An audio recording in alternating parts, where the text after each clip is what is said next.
terputuslah amal ibadah seseorang itu kecuali 3 yang akan kita bahas. Salah satunya adalah waladun salihun yad'ulah. Waladun tidak pakai al-waladu. Kalau dipakai al-waladu yad'ulah berarti anak sendiri. Jadi al-waladu sudah ma'rifah.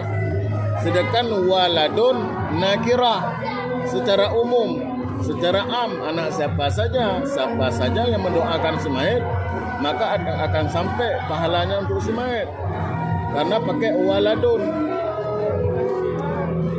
Ya, itu perbedaannya al-waladu dengan waladun.